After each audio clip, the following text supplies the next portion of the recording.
Buenas noches para todos y para todas. Me presento, mucho gusto. Mi nombre es Margie Marroquín. Les estaré acompañando en este conversatorio que hemos creado con mucho gusto, el cual se denomina el abrazo de sentir, el abrazo al sentido de vivir, espiritualidad y familia frente al suicidio. Esto es un espacio de carácter internacional, el cual está convocado por los países de Colombia y Ecuador justamente para reflexionar de manera conjunta sobre la prevención del suicidio.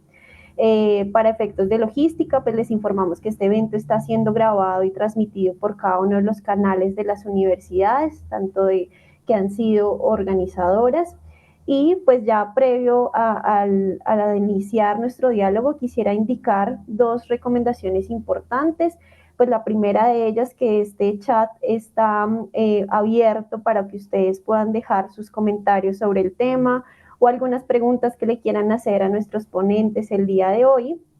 Y asimismo, pues mencionar que en el transcurso del conversatorio, pues se les estará compartiendo el enlace de asistencia y evaluación del evento, pues a como de lugar.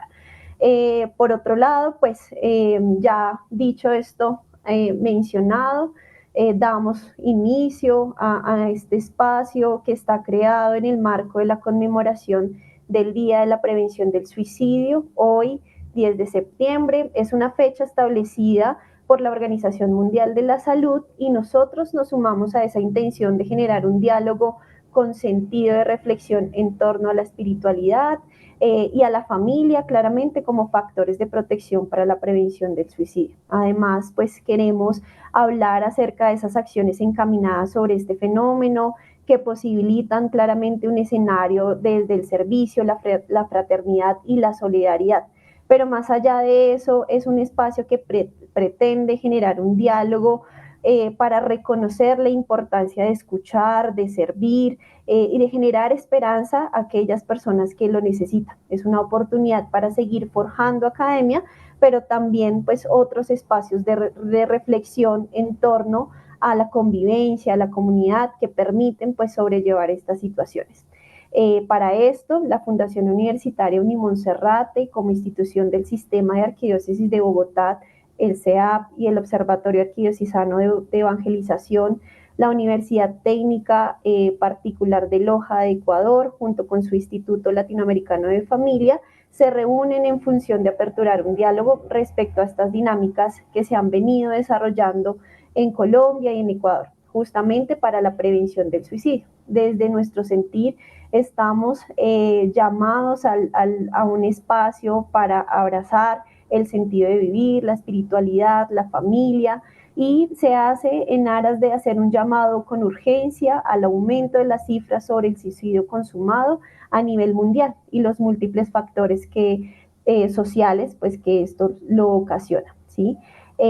Quisiéramos para esta ocasión pues darles de parte de Colombia un saludo muy especial por parte del Monseñor Ricardo Pulido, que es el director del sistema SEAP, el rector de la universidad, el director del observatorio, y que de parte de nosotros estamos muy agradecidos de poder realizar este evento con los compañeros y con nuestros colegas de Ecuador. Es un gusto también pues presentarles a los ponentes para que cada uno de ellos desde su campo de conocimiento e interés ha dedicado pues su trayectoria a prevenir el suicidio desde diferentes aristas, y es gratamente pues manifestarles para nosotros esta gratificación de que ellos estén hoy aquí con nosotros y de lo que implica pues estos acontecimientos a nivel nacional y en cada uno de los respectivos eh, países.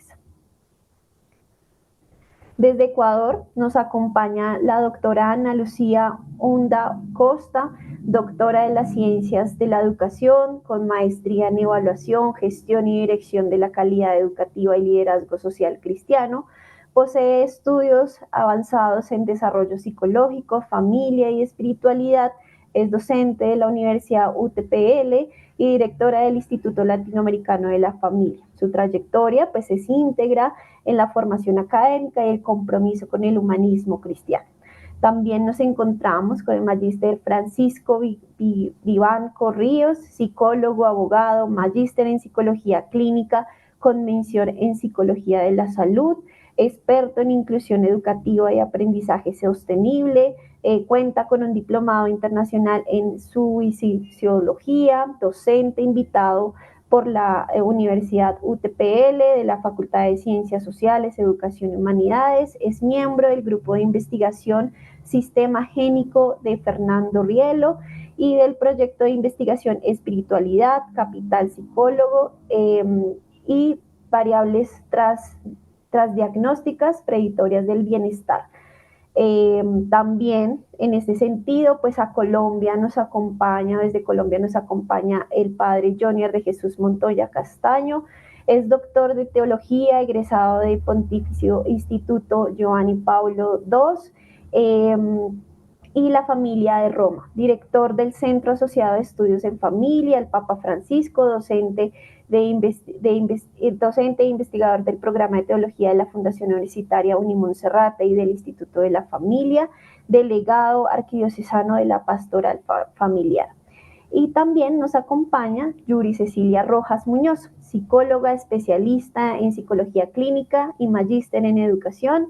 Cuenta con estudios en entretenimiento, en abordaje de crisis, entrenamiento, perdón, en abordajes de crisis emocionales y prevención del riesgo suicida, cursos formativos en atención a la salud, a víctimas de violencia sexual y terapia centrada en la compasión, y pues con una amplia experiencia en la psicología individual y familiar, con primeros auxilios psicológicos e intervención en crisis, y actualmente nos acompaña o se desempeña para poder hacer este diálogo desde el ejercicio de profesional social en la línea de la Esperanza y la Arquidiócesis de Bogotá. Pues bueno, ya he mencionado pues la calidad de ponentes que tenemos en este espacio, pues con todo lo anterior quiero invitarles a los ponentes a que puedan presentarse, a que podamos aperturar el diálogo con una pregunta que todo el tiempo nos está mencionando, esta gran posibilidad de estar acá, y es desde su rol académico y pastoral, qué líneas se están desarrollando en términos de la prevención del suicidio y cuáles son esas motivaciones. Quiero iniciar con esta pregunta, que es una pregunta general, y para que todos los ponentes nos puedan dar parte de su conocimiento, pues para dar lugar a la pertinencia de la academia en estos espacios que nos trastocan a todos como sociedad. Entonces, bienvenidos nuevamente y estamos aquí prestos a escucharlos.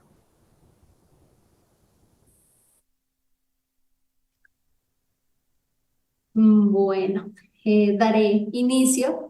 Muchísimas gracias a todos por acompañarnos esta noche y ser promotores de vida. Pues bueno, inicialmente hablar de prevención del suicidio parte de una convicción muy profunda, y es el cuidado y la dignidad humana, el cuidado de la vida, ¿no? Toda persona es valiosa, incluso en medio de la fragilidad humana, del sufrimiento, de las situaciones difíciles.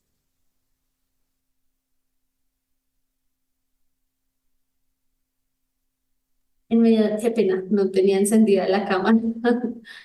Bueno, en medio de esas situaciones difíciles, pues esa dignidad no se pierde nunca. Y es precisamente desde allí, desde ese reconocimiento del ser, donde encontramos la motivación para salir al encuentro de quienes atravesan momentos de desesperanza desde acciones psicosociales y educativas, ¿no? Por eso, desde la Diaconía para el Desarrollo Humano Integral, en las diversas misiones en las que acoge las realidades humanas siendo cuidadores de vida, también vela por el cuidado de la salud mental, y es allí donde se ubica la línea de la esperanza. Este es un servicio que se ha convertido en un verdadero refugio emocional para quienes sienten la necesidad de ser escuchados. Este es un espacio telefónico donde cada llamada tiene un sentido que es reconocido y visibilizado. Por eso es que procuramos que este sea un encuentro siempre profesional, sensible y humano, donde demos valor a cada historia, donde el dolor tiene un sentido, donde el miedo puede ser expresado sin ser juzgado. Y creo que una de las mayores motivaciones es cuidar la vida, porque en cada llamada se siente una responsabilidad, el saber que hay una vida en tus manos. ¿M? Y entonces desde ese encuentro ya no somos dos personas, sino somos tres, porque allí en medio de ese temor, cuando las personas le expresan a uno, quiero hacerme daño, está Dios siendo un instrumento, donde nosotros estamos siendo un instrumento y Él nos está brindando esa calma, la paz, una palabra correcta, nos está brindando sabiduría para que esa persona pueda encontrar nuevamente unas razones de vida, un propósito de vida. Es indescriptible lo que se siente cuando logras ayudar a alguien que tiene un dolor profundo y logras avivar esa llama de esperanza y de vida. Eso para mí sí sería como una de las mayores motivaciones que puedo lograr evidenciar aquí en la línea de la esperanza. Bueno, Yuri, muchas gracias por ese comentario de reflexión que nos dejas desde tu ejercicio. No sé, pronto, Padre Jonier, que nos puedes, desde ya, desde el ámbito pastoral, que nos puedes poder comentar sobre este tema. Un saludo para todos. Qué alegría podernos encontrar en este espacio de reflexión conjunta. La línea en la cual yo enruto el trabajo a propósito de este tema tiene que ver con el trabajo pastoral que desarrollo, en este caso como acompañante de un trabajo arquidiocesano de pastoral familiar, como también un esfuerzo de investigación, es decir, un trabajo dirigido desde la academia para generar un diálogo entre precisamente universidad, academia y pastoral. ¿Qué me motiva a mí trabajar en este tema? Pues primero reconocer, precisamente hoy, cuando se celebra esta jornada mundial, que tiene como centro el reconocimiento del problema social del suicidio, según lo reconoce la Organización Mundial de la Salud, pues saber que precisamente estudios hablan de que es la tercera causa de muerte en jóvenes entre 15 y 29 años de edad, es decir, causas no naturales. Por tanto, eso genera ya una preocupación en el tema pastoral del acompañamiento que atañe a la pastoral familiar y juvenil. Sin embargo, pese a que se reconoce que es un problema grande que tiene réplicas obviamente en Colombia y que se reconoce como un fenómeno multifactorial, que requiere diversas miradas para su atención, su acompañamiento, pues descubrimos que en ocasiones hay una mirada muy patologizante del acompañamiento, casi siempre mediado por intencionalidades desde la medicina y la psicología, pero que no reconoce el espacio para otro tipo de saberes y de diálogos, en este caso la espiritualidad cristiana, reconocida como un factor protector. Además de esto, los estudios apuntan con frecuencia al estudio al énfasis de la reflexión sobre casos consumados de suicidio y no tienen la misma fuerza la lógica de la prevención de las conductas autolíticas. Por tanto, la motivación que lleva a este equipo de trabajo que acompaño de investigación desde la universidad es precisamente entender cuál es el lugar de la espiritualidad cristiana y de la familia para la prevención del suicidio, entendiendo que la espiritualidad es una dimensión propia del sujeto tan válida como otras dimensiones del ser. Por tanto, este es el ámbito, la línea de trabajo y la motivación que me ha llevado a indagar sobre este tema. Bueno, padre, muchas gracias por tu comentario, porque vemos oportuno que es un fenómeno que no se trabaja de manera aislada, sino que todo el tiempo está llamándonos a la investigación de estas nuevas prácticas que nos convocan al ejercicio. Y pues muy oportuno la articulación, porque le das valor a la familia y al valor de la espiritualidad como otras formas posibles en esta temática.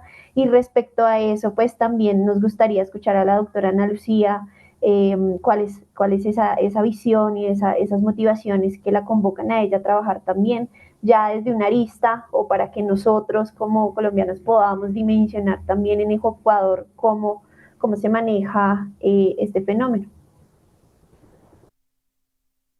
Sí, muchas gracias, Maggie. Me alegra también profundamente poder compartir con todos este espacio de reflexión sobre un tema que toca la fibra más honda de nuestra condición humana, y es el sentido de la vida y esa necesidad de abrazarlo, especialmente frente a esta dura realidad que es el suicidio. En ese sentido, debo decir que dentro de nuestra universidad, pues dentro de las mallas curriculares y las materias que ofrecemos, siempre hay un eje transversal en donde están las materias de formación humanística, donde están materias como humanismo, antropología, ética y moral, etcétera. También tenemos un departamento de misiones universitarias y un área de bienestar estudiantil que se encarga pues de estos temas, ¿no? Desde esta formación integral que se enfoca en crear una comunidad valiosa, fomenta el amor, la paz, la generosidad y la transformación personal y social, pues las familias combinan un amor exigente, un diálogo veraz, unos hábitos de pertenencia y una apertura también a la trascendencia. En este sentido, dentro de mi ejercicio académico y de la gestión que realizo en la Universidad Técnica Particular de Loja y especialmente en el Instituto de la Familia, ahora que estoy al frente del mismo, pues venimos desarrollando varias líneas que podrían apuntar a la prevención del suicidio, pero nosotros lo enfocamos desde la raíz. Nosotros trabajamos más bien en la construcción de este sentido de la vida. Trabajamos con una convicción que es fundamental para nosotros. La familia, estamos convencidos que la familia es el primer lugar donde los hijos aprenden a darle sentido a su vida. Nosotros tenemos unas líneas de acción que se articulan en tres dimensiones, en la docencia, en la investigación y la vinculación. En esta misión que concuerda con la misión de nuestra universidad, pues desde el humanismo de Cristo, nosotros creemos que cada persona tiene una gran dignidad por ser hija de Dios y que la familia es ese lugar privilegiado donde esta dignidad se reconoce, se cuida, se alimenta, se acompaña. Entonces, prevenir el suicidio desde nuestra misión significa ayudar a que cada hijo descubra, cada hijo, cada alumno, cada estudiante descubra que su vida es valiosa, que nunca está solo y que siempre hay un horizonte de esperanza. Desde el IRFAM, el Instituto Universitario de Familia de nuestra universidad, pues nuestro quehacer se orienta especialmente al cuidado de la vida. Entonces formamos a docentes, a padres de familia, impulsamos la investigación para identificar factores familiares y educativos tendientes a proteger frente a la desesperanza, mediante la vinculación con unidades educativas, parroquias y comunidades. Fortalecemos vínculos de resiliencia, ayudando a las familias a descubrir que la vida siempre tiene sentido cuando se vive una relación con Dios y con los demás. Luego, ¿qué es lo que nos motiva o me motiva personalmente a trabajar en esto? Es porque creo profundamente en el valor de la familia, primero como la institución más importante de la sociedad, y luego porque es allí donde van a criarse, donde nacen estas personas y donde cuidamos y acompañamos a estos niños que luego saldrán a la sociedad. Pues es el primer lugar donde la vida tiene sentido. Es recordar que nadie llega al mundo solo, ¿no? Venimos al mundo acogidos por un vínculo. A veces es frágil, a veces fuerte, a veces se rompe, pero siempre está marcado por esta experiencia familiar, ¿no? La familia en la diversidad de formas ahora mismo que enfrentamos, distintos tipos de familia, es el primer escenario, continúa siendo y tenemos la esperanza de que siempre sea así, el primer escenario educativo y afectivo en el que una persona aprende a valorar la vida, su vida propia y la vida de los demás. Allí recibimos los primeros gestos de cuidado, las palabras que nos refuerzan y que nos confirman nuestra identidad, los abrazos que nos recuerdan que existimos para los demás.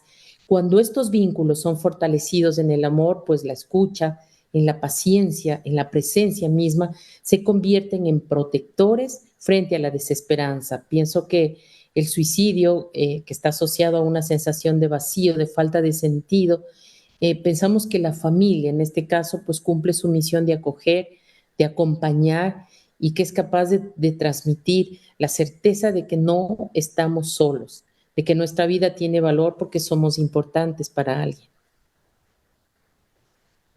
Bueno, gracias, doctora Ana Lucía, porque nos llevas a dimensionar una cantidad de trabajo que hace la academia y todo el tiempo vinculada a algo que tú decías, y es la cercanía y el cuidado. Y mira que resulta muy pertinente también porque uno pues, de nuestros pilares acá como universidad en Unimonserrate es la proyección, la cercanía y el cuidado. Y eso nos convoca y nos sigue vinculando aún más en el ejercicio de la prevención y de una academia que no desconoce una realidad latente por la ciudadanía. Bueno, muchas gracias ahí por el aporte.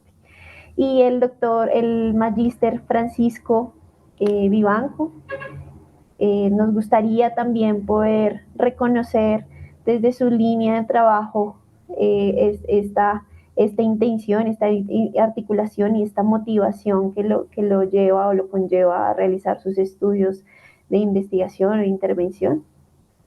Muchas gracias, estimada Margie. Un saludo a todos, el comité organizador, a los panelistas y a las personas que nos están viendo y que nos verán seguramente después. Un saludo desde la Dirección General de Misiones Universitarias de la UTPL. Qué buen espacio y felicitaciones por ello. Bueno, yo creo que el día de hoy ha sido un día providencial. Estamos en un día donde recordamos un evento muy importante en la vida, en la historia, en el momento de la historia en la que nos encontramos. Hablar del suicidio es hablar de un momento de la historia en el que el sinsentido está arrastrando a una generación. Y es ahí donde nosotros hemos visto la necesidad de dar un fundamento. La Universidad Técnica Particular de Loja tiene un fundamento antropológico interesante en el cual vemos a la persona como un ser integral, con niveles, ámbitos, con dimensiones, que necesita cuidado en cada uno de ellos, en el nivel espiritual, físico, en el nivel psíquico, los ámbitos personal, sacral, cósmico, en los ámbitos social y en las dimensiones familiar, interpersonal, laboral, en todas. Lo cierto es que hemos apuntado a fundamentar. Creemos que darle fundamento a la persona es ayudarle a encontrar un propósito.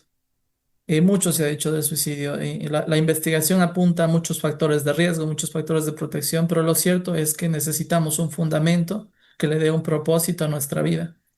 Es por ello que en nuestra universidad hemos apostado a lo que le llamamos la cultura del acompañamiento. La cultura del acompañamiento es el darle a cada miembro de la comunidad universitaria un rol.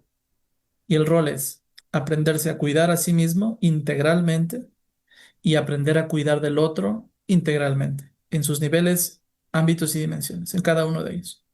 Contar que la universidad cuenta con muchas estrategias, entre ellas existe la Misión Idente Ecuador, existen los clubes, los voluntariados, pero puntualmente me gustaría centrarme en uno que es el proyecto No Está Solo, que es un proyecto donde tratamos justamente de promover la cultura del acompañamiento que consiste en cuidarse y cuidar al otro. Creemos, como lo dice la investigación, los factores de riesgo más fuertes son la falta de apoyo social, la falta de resiliencia, la falta de propósito. Es por eso que creemos en una comunidad que acompaña, que se cuida y que cuida del otro. Por ello es que tratamos de darle fundamento a estas personas, es decir, ayudarles a cuidarse integralmente, entender que el cuidado exige cuidar a alguien más también. Yo tengo que cuidar de la relación que tengo con los demás. Y eso es muy importante cuando hablamos de este problema tan importante que es la falta de fundamento que nos puede llevar a la propia muerte. Por ende, quisiera comentar y girar mi reflexión en torno al fundamento de la persona, ayudarle a encontrar su propio, a avanzar hacia su propio origen. Por ello es que el proyecto No Está Solo, por ejemplo, apunta a capacitar a estas personas de la comunidad universitaria para que puedan acompañar a otras dentro de cada uno del rol donde se encuentre. Entendamos que muchas personas, dice la literatura, que muchas personas no dan signos previo a un suicidio. No sabemos cuándo puede suceder un evento como estos, pero hay que estar con las lámparas encendidas, es decir, hay que estar preparados. Por eso, una comunidad que acompaña es una universidad que está preparada para un tipo de estos eventos. ¿Y qué poder que tiene el escuchar a otro? qué poder que tiene el saber estar. A veces decimos una o dos palabras y con esas palabras podemos cambiarle la vida a alguien. Por ello es que nosotros le apuntamos a esto, a la cultura del acompañamiento mediante el fundamento que le ayude a encontrar propósito a la persona. Bueno, muchas gracias, Francisco, porque empiezas a aperturar este espacio y ya con lo que han venido mencionando los panelistas con algo importante y es reconocer que es un sentido multifactorial, ¿sí? Y multisocial que nos convoca a todos desde diferentes aristas, pero especialmente, como lo decía en una de las introducciones, y es el valor de la familia, ¿sí? Ya la doctora Ana Lucía nos refería como la familia como un elemento básico y un elemento que es la columna vertebral prácticamente de las dinámicas sociales. Y para ello nosotros queríamos preguntarte particularmente y es qué prácticas o estilos de crianza crees tú que fortalecen la resiliencia y el sentido de vida en el hogar, ¿sí? Y de alguna otra manera, ¿cuáles son esos factores dentro de las dinámicas familiares que actúan como protectores frente al riesgo del suicidio en los diferentes momentos del ciclo vital, ya sean niños, adolescentes, jóvenes o adultos? Porque de alguna otra forma comprender y valorar el elemento de la familia nos ayuda a actuar de manera mucho más rápida porque son aquellos quienes están de manera cercana. Todos de alguna u otra forma tenemos un ejercicio de convivencia con los otros, pero la familia es ese núcleo con el cual se tiene mayor cercanía. Doctora Ana Lucía. Gracias, Margie. Creo que hablaría como en general nuestra experiencia y de todo el trabajo que venimos realizando, también mi propia experiencia de vida como madre, como alguien que ha formado una familia, que ya está cerca de 40 años de matrimonio, de tener 40 años de matrimonio. Entonces, creo que un estilo de crianza que quizá más fortalece la resiliencia y también este sentido de vida, quizá también ayuda a prevenir situaciones tan críticas como el tema del suicidio, es aquel que combina el amor con la firmeza. Algunos lo llaman crianza democrática. Ahora mismo hay un término o una frase que está como educación positiva en auge. Bueno, este estilo no se centra en el autoritarismo ni tampoco en una permisividad excesiva o absoluta, sino más bien en un equilibrio entre estos dos. El acompañar con afecto, pero también ofrecer a la vez reglas claras que le den seguridad, pues eso es lo que pensamos que nos ayude a fortalecer esa resiliencia. Creo que si algunos le llaman educación positiva, a veces yo prefiero llamarle amor, porque es un acto de amor, ese que tenemos en el hogar y eso que ponemos de nuestra parte los padres, pues para criar a nuestros hijos. Creo que ese amor no en el sentido romántico, obviamente, sino entendido como esa fuerza que mueve a la humanidad, como esa fuerza que nos mueve a todos a ser mejores, que nos empuja a la trascendencia, ¿no? Quizá unas prácticas concretas que podamos mencionar, no sé, y que nos ayudan a formar estos seres resilientes y que aprendan a construir ese proyecto de vida y encontrarle la respuesta a estas preguntas, quién soy, hacia dónde voy y darle sentido a su vida, creo que puede ser una escucha activa, dar tiempo real a los hijos para que hablen, para que se sientan comprendidos, para que se expresen. Creo que otra parte importante también es el reconocimiento de sus logros. Y esto aunque sean pequeños, no importa cómo sea su logro, pero reconocerles lo que ellos hacen. Enseñarles que los errores no nos definen, sino que más bien son importantes para ayudarnos a crecer.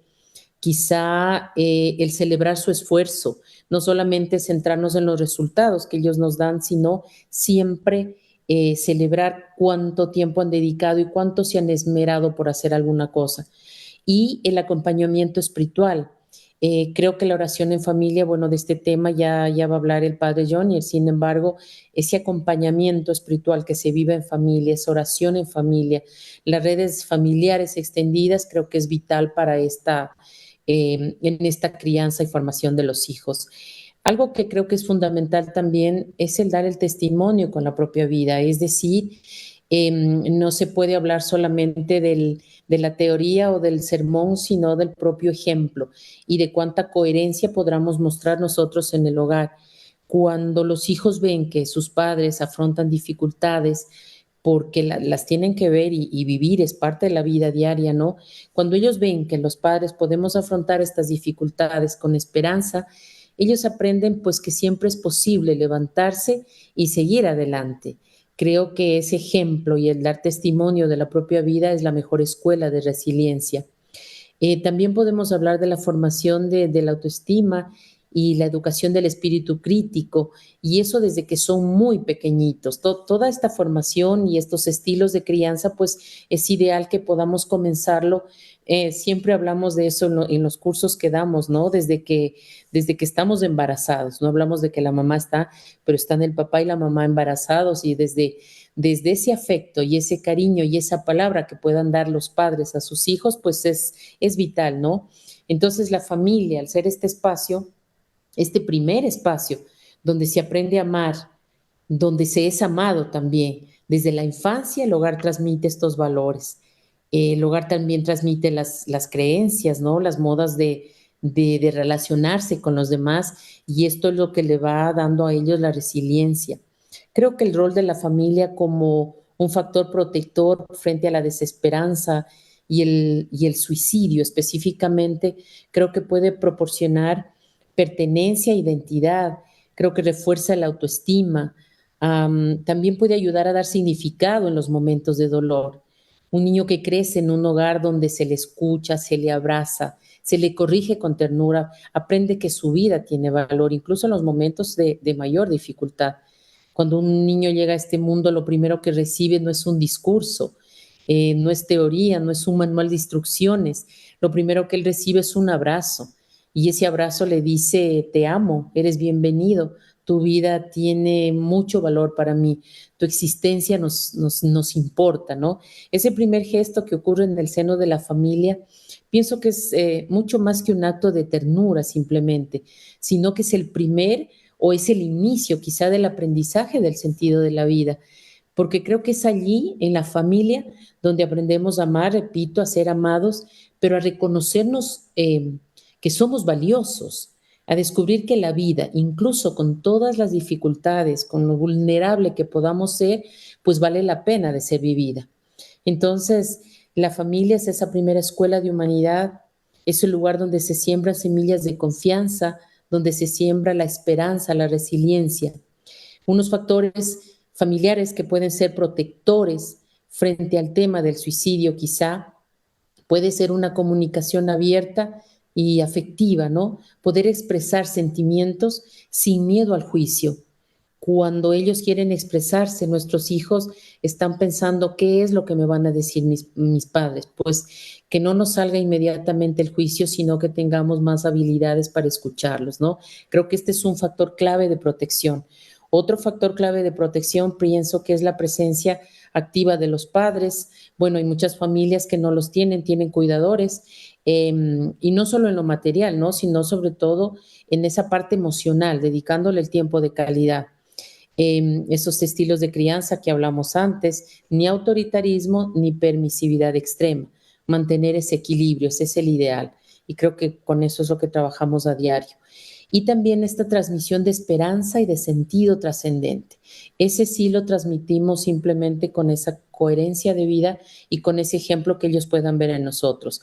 También las redes familiares extendidas creo que es un punto importante, los abuelos, los tíos, los hermanos, como un soporte emocional. Creo que es importante también recuperar esos espacios de diálogo cotidianos que se van perdiendo, como la comida en familia, la escucha sin juicios, esa oración que podamos hacer juntos en familia. Necesario también formar a los padres y a las madres de familia en habilidades de crianza positiva. Eso es lo que hacemos específicamente, o una de nuestras áreas de trabajo en el Instituto de la Familia. Ayudarles a los padres a desarrollar estas habilidades de crianza positiva. Creo que se requiere un trabajo conjunto y ese trabajo conjunto es entre la familia, la escuela, la comunidad y si se quiere también la iglesia. Cada abrazo que podamos sentir, cada palabra de aliento que podamos recibir en la familia puede ser esa luz o esa chispa que encienda o que devuelva las ganas de vivir a quien se sienta en la oscuridad. Los modelos de resiliencia siempre serán transmitidos por los padres.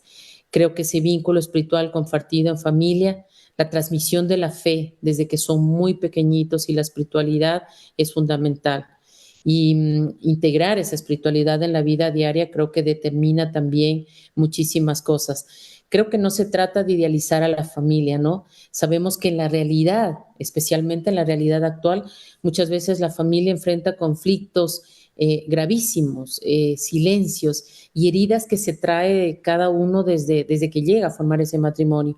Pero incluso en medio de esta fragilidad, creo que la familia sigue siendo un lugar privilegiado donde es posible reconstruir estos lazos, sanar la comunicación y fortalecer esta confianza mutua. Creo que en ella se siembra día a día, es un trabajo constante, una cultura de acompañamiento que luego hablará Francisco y creo que enseñar a tener sentido, poder acompañar a los hijos o a darle un sentido a su vida, pues es fundamental.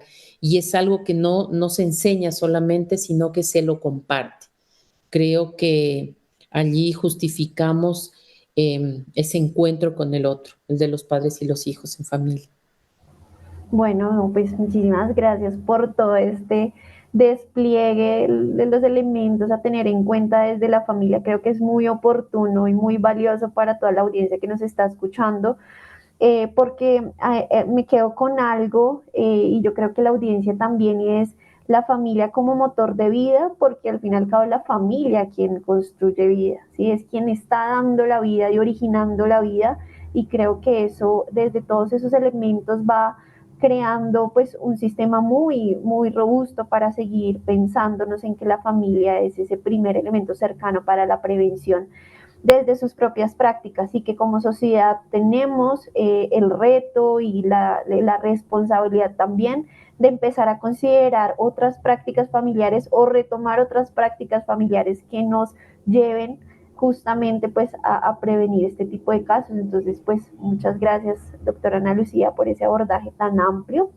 que creo que nos da lugar a pensarnos, claro, ya tenemos unas condiciones unos referentes claros del ejercicio de la familia como sociedad y su importancia en la misma, pero también es cuál es esa otra responsabilidad que tiene la sociedad respecto a este tema. Y entonces para eso quiero preguntarle puntualmente a Yuri y al maestro Francisco, y es desde su ejercicio ya como profesionales, qué experiencias significativas realizan desde su práctica y cuáles, si nos pueden, digamos, como aperturar, cuáles rutas, qué modelos prácticos han sido relevantes justamente para prevenir el suicidio.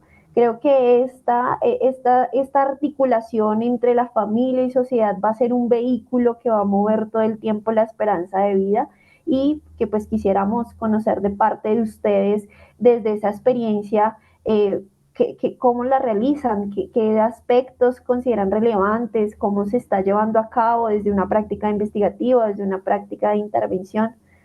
Adelante, Yuri o Mayes, Francisco. Bueno, yo retomaré. En algún momento hablábamos con Liz del observatorio y también como que pudiéramos hablar un poco también de las iniciativas de la arquidiócesis de la arquidiócesis de Bogotá en la prevención del suicidio infantil y juvenil, ¿no? Y creo que una de las líneas que más marca es el proyecto de vida. El trabajar el sentido de la vida implica precisamente abordar el proyecto de vida. Cuando un niño, niña o adolescente logra descubrir que su existencia tiene un propósito, que pertenece a un lugar, porque en medio de ese reconocimiento, de esa búsqueda de aceptación, quiere saber que pertenece a un sitio, a una familia, a un grupo de amigos, también que quiere soñar, que puede construir un futuro, pues Si se construye un proyecto de vida, se siembra una base sólida que lo protege frente a esa desesperanza o frente a esas situaciones contextuales que lo pueden afectar, ¿no? Y desde allí surgen las iniciativas de la Arquidiócesis de Bogotá que buscan fortalecer el sentido de la vida, que buscan acompañar de manera integral a todos los niños, niñas y adolescentes. Es importante que podamos recordar, como lo hemos hablado acá, que el suicidio es multicausal, donde influye factores biológicos, psicológicos y sociales que incrementan el riesgo de la conducta suicida. Por ello, la prevención no puede reducirse a una sola acción, sino que requiere propuestas comunitarias educativas que reconozcan la complejidad de la vida, ¿sí? Y que fortalezcan la dignidad de la persona. En este espacio, la Arquidiócesis de Bogotá ha asumido un compromiso muy claro con el cuidado de la vida y de la dignidad humana. Desde el sistema educativo de la Arquidiócesis de Bogotá, conformado por 19 colegios, y la Unimonserrate, se promueve el acompañamiento desde el proyecto de vida y la formación integral, con el apoyo de orientadores y de diferentes profesionales que guían a los estudiantes al descubrimiento de sus talentos, al fortalecimiento de la autoestima, hacia una vida con propósito, hacia una proyección con futuro y que tenga un sentido. De igual manera, desde la Diaconía de la Esperanza, en articulación con la Diaconía para el Desarrollo Humano Integral, se desarrollan acciones en 8 centros de pastoral social ubicados en zonas de vulnerabilidad social, y allí se acompañan a niños, adolescentes y familias en la construcción del proyecto de vida también. Lo que lo convierte en una estrategia preventiva frente a estos riesgos psicosociales que se encuentran en el entorno, y que los chicos puedan tener como una mirada de proyección de futuro. En cuanto a la línea de la esperanza, en articulación con el sistema educativo de la Arquidiócesis de Bogotá y la Unimonserrate, tienen el programa de formación para familias, que ha sido pensado precisamente para fortalecer los lazos familiares y promover el bienestar emocional desde una pedagogía del cuidado. Este es un espacio de encuentro que busca promover la salud mental. En este programa se invitan o nos acompañan diferentes invitados expertos que nos brindan su conocimiento basado en la evidencia y a través también de su experiencia y desde su calidez humana, pues promueven y profundizan en temas de salud mental. Incluso uno de los temas que ya se abordó fue el tema de la prevención del suicidio, donde asistieron más de 1.700 personas en este encuentro. Tuvimos una gran acogida. Y precisamente en este mes queremos darle la otra mirada, y es una mirada hacia la esperanza, hablando sobre el proyecto de vida para una vida con sentido. En cuanto a la línea de la esperanza, esta está dirigida principalmente a personas mayores de 18 años. No trabajamos con niños, niñas y adolescentes, precisamente porque requiere otros lineamientos, y se encuentran unas líneas de atención como la línea 141 del ICBF y la línea 106, que se llama El Poder de Ser Escuchado, y allí pues se pueden comunicar los niños, niñas y adolescentes, ¿no?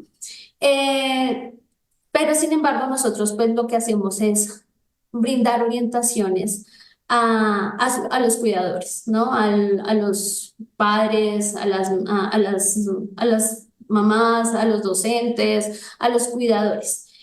A través de estas orientaciones profesionales se promueve la creación de entornos seguros y protectores, entornos validantes, donde los niños, las niñas y los adolescentes se sientan reconocidos, se sientan amados, se sientan escuchados y valorados, porque sabemos que uno de los pilares y de donde pueden empezar las problemáticas es en la familia, pero también puede formarse o puede tener el sentido de una de un entorno seguro y protector, ¿no?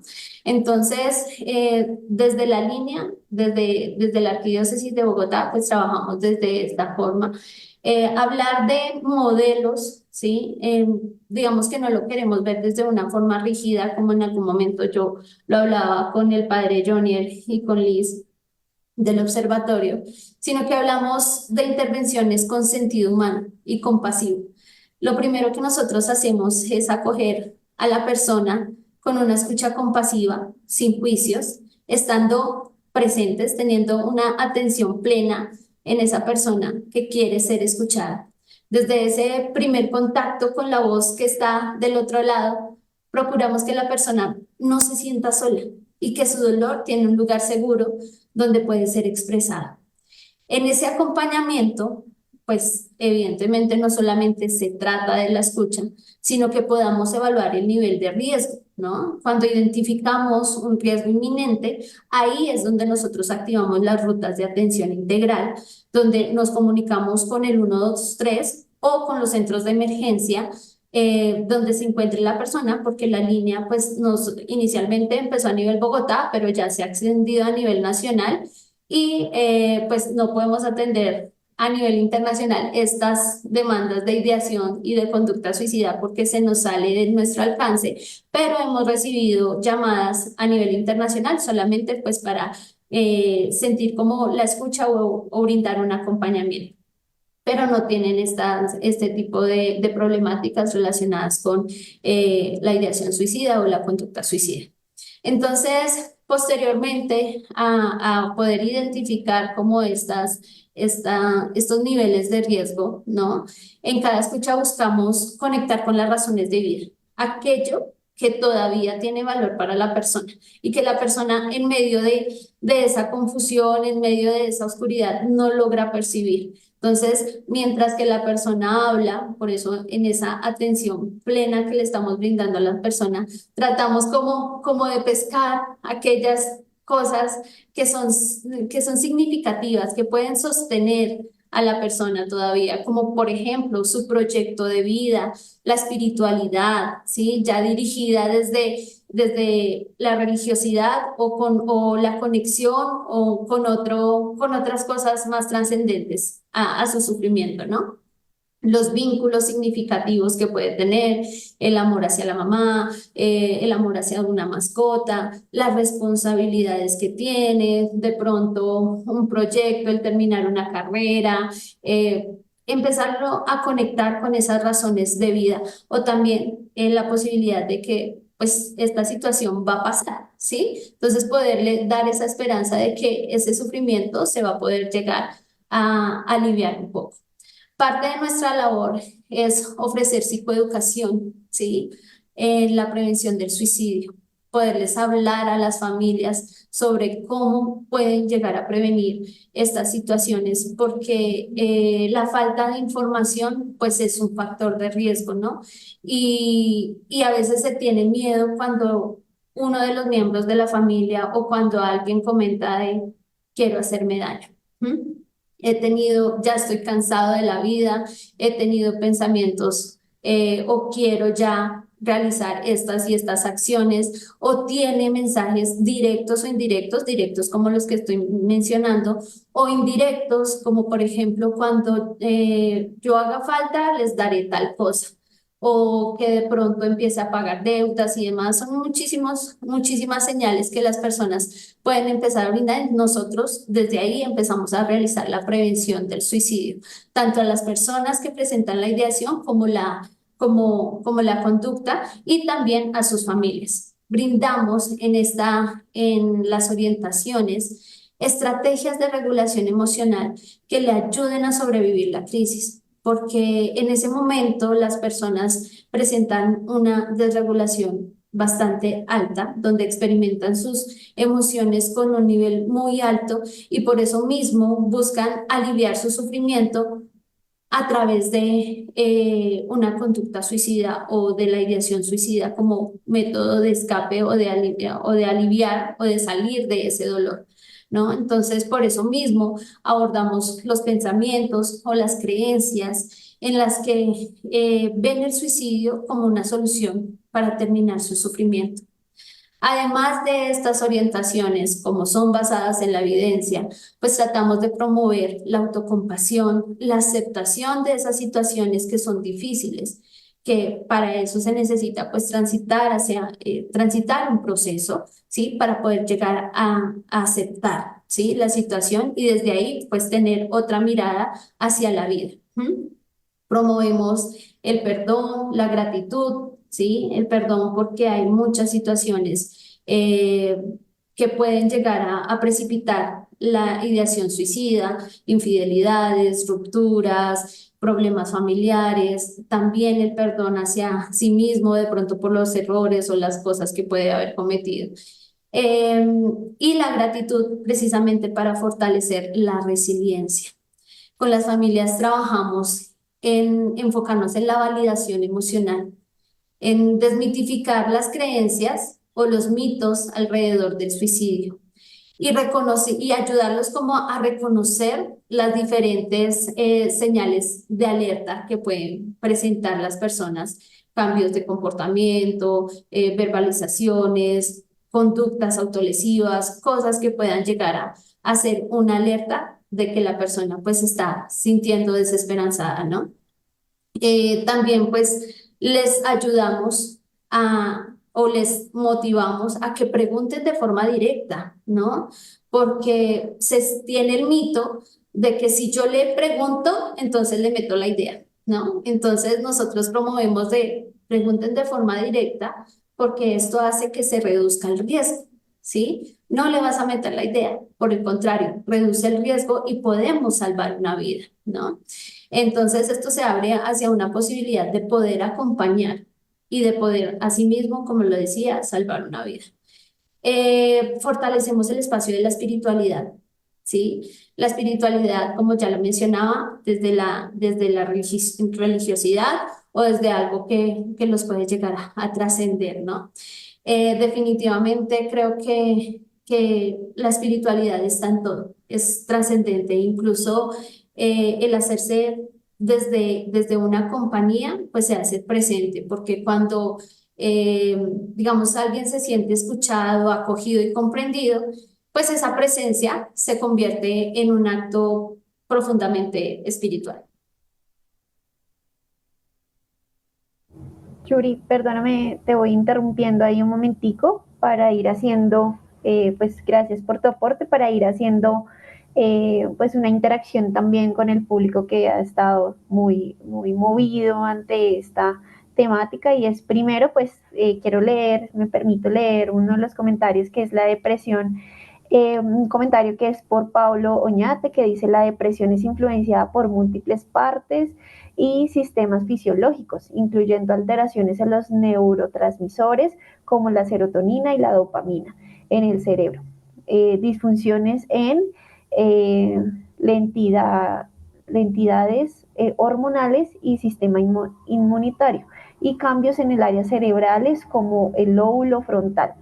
¿Qué hacer cuando el caso de depresión o suicidio es fisiológico? Yo creo que nos ponen un reto bien importante aquí, es esas consideraciones médicas también respecto al caso del suicidio que pueden llevar al suicidio. Y pues quisiera de pronto ya en un momento pues aperturar a esa pregunta, a esa respuesta. Y mientras tanto podemos escuchar al magíster Francisco para poder cerrar, digamos, como con este primer bloque respecto a las experiencias significativas. Muy bien. Bueno, yo quisiera compartirles brevemente, primero mi experiencia, porque nos has preguntado sobre las experiencias personales y a lo mejor institucionales, pero yo la mayor experiencia más satisfactoria quizá que he tenido en el campo que nos une ahora mismo es el verle a una persona con un intento suicida, un joven con intento suicida, verle hoy, verle hoy no sin menos sufrimiento, no sin menos dolor, pero con mucho amor. Y verle ayudando y sirviendo a alguien más es una experiencia que me ha marcado mucho y que me sigue marcando. Ver a alguien no, no bien como estamos acostumbrados a ver a la bondad, no sin dolor, no sin sufrimiento, pero sí con un propósito, con un sentido. Eso da vuelta a todo, da la vuelta incluso nos llama a reconsiderar el sufrimiento, nos llama a reconsiderar el dolor, porque no se trata de no sentirlo o no sentir una emoción o no sentir dolor. Ese no es el propósito. El propósito es aprender a entender y a darle forma. Entonces, esa experiencia ha sido muy enriquecedora porque nos hace una pregunta muy importante que constantemente nos hacemos en la universidad donde trabajo, es, ¿la persona tiene un potencial para salir de cualquier estado? Pero salir de cualquier estado no quiere decir dejar votando la historia, quiere decir cargar con la historia para algo más. Entonces, esa experiencia, ese potencial que tiene el ser humano para salir y para ayudar a salir a otro de algo más, ha sido el origen de una experiencia institucional muy bonita que se llama Proyecto No Está Solo, que quisiera comentarles. El proyecto No Está Solo nace en el seno de una pandemia, nace en un momento muy complejo de nuestra historia, en la cual sabemos que los indicadores en salud mental crecieron mucho, lamentablemente pues se exacerbaron y todavía a la actualidad todavía vemos el efecto, seguimos viéndolo. Pero lo cierto es que mucha gente, incluso estando junta, no encerrada, estando junta, se sentía sola. Y no solamente porque no sabían estar, sino porque no estaban preparados para estar. Simplemente vivían juntos. Entonces, el no saber estar juntos es un signo de que la soledad no es un estado físico. Hay gente que se siente sola en medio de mucha gente. Entonces, no está solo nace como una alternativa para dar oídos a personas que se encontraban en un estado de dolor y de sufrimiento. Entonces, este proyecto ha ido creciendo al punto de que a la actualidad hemos conformado una comunidad, un equipo en el cual capacitamos, formamos a personas para que puedan, primeramente, fundamentarse y conocerse en la integralidad del ser. Porque incluso para acompañar a alguien que está pasando por una situación de intento, de conductas o de planificación, en cualquiera que sea la fase de la ideación suicida o la conducta suicida, uno tiene que saber estar. Entonces, saber a quién acompañamos, saber que no es un ente responsivo, conductual, cognitivo solamente, que es una persona que sufre, que es una persona con todos sus niveles, ámbitos y dimensiones, que es una persona que carga una cruz y una historia. Entonces, ayudarle a conocer a esa persona es parte de nuestro objetivo fundamental. ¿Quién soy? Ayudarle a saberse cuidar a sí mismo y cuidar de los demás, ayudarle a acompañar a los demás. Todos tenemos un potencial para acompañar y esto es importante. Hay muchas personas que piensan que no, yo no sirvo para acompañar a nadie, yo no sirvo para estas cosas, pero lo cierto es que todos en algún momento de nuestra vida nos vamos a ver, en muchos momentos de nuestra vida nos vamos a ver expuestos a situaciones de dolor y sufrimiento en aquel que está sentado al lado mío. Y no siempre tengo que decir algo. En muchas de las ocasiones solamente tengo que estar. Y es importante que yo sepa saber estar. Y el primer requisito es la apertura. Entonces, en el proyecto No Está Solo, nosotros tenemos un voluntariado en la cual miembros de la comunidad universitaria abiertamente, altruistamente, como un gesto de amor, donan su tiempo, es decir, se postulan como voluntarios de este proyecto y se forman en un curso integral en antropología, en cuidado y autocuidado, en acompañamiento y un protocolo de acompañamiento. Estos voluntarios no siempre tienen toda la experiencia, así que nosotros los segmentamos por tres niveles de atención, que son los voluntarios nivel uno o la gente que no tiene nada de experiencia y que quiere dar algo a alguien más y que está segura de que lo quiere dar y da todo de su tiempo. En el nivel 2 están las personas que tienen ya un cierto nivel de experiencia y que de alguna u otra manera han acompañado y han hecho procesos. Y en el nivel 3 son psicólogos, son sacerdotes, religiosas y personas que más allá de la experiencia que tienen la formación para hacer este tipo de atenciones o intervenciones en problemas más graves, inclusive en problemas que ya llegan a la categoría psicoterapéutica o psiquiátrica y que están prestos para otro tipo de atención. Entonces, en el proyecto No Está Solo, formamos a las personas para que acompañen, pero también formamos a las personas para que se sepan acompañar a sí mismas o se sepan cuidar. ¿Cuál es el objetivo de este proyecto? Hacer cultura de acompañamiento. El apoyo social va más allá del estar para la otra persona. El apoyo social que nosotros damos es un apoyo social con sentido y con propósito.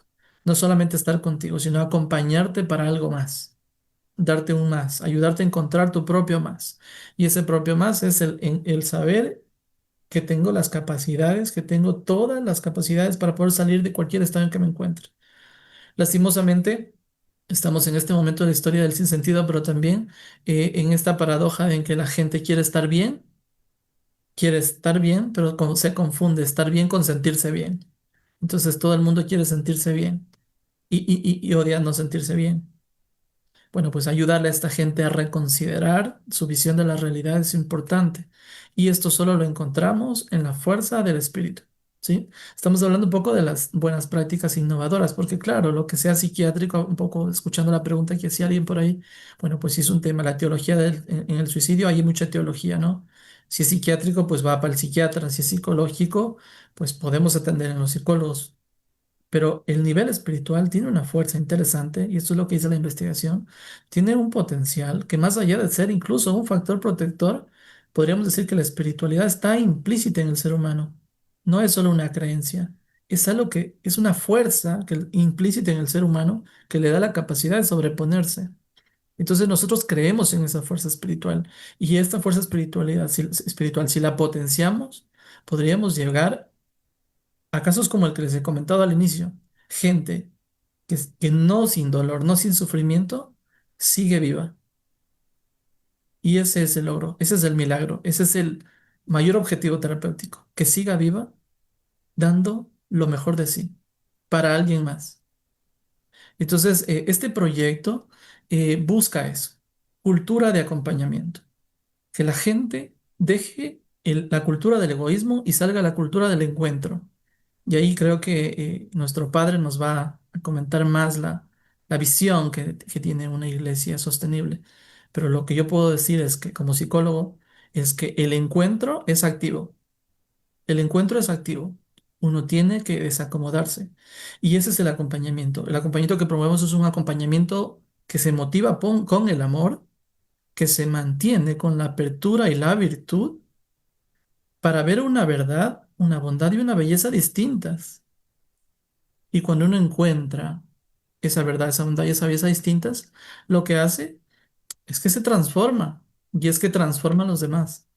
Entonces, aunque esto pueda sonar un poco filosófico, un poco a lo mejor hasta teológico, lo cierto es que lo que hemos concluido y lo que hemos visto después de investigación y de casos reales es que la espiritualidad es un potencial que tiene el ser humano para sobreponerse a la adversidad y que si es que lo trabajamos de la manera correcta, no solamente que podemos acompañar en la comunidad, sino que podemos hacer transformar vidas y transformar contextos. Esto es lo que les puedo compartir como una experiencia, ¿no? Seguro más adelante podemos hablar un poco más del fundamento, pero por ahora quisiera comentarles que es posible formar una cultura de acompañamiento, pero para eso necesitamos el amor como motivación inicial.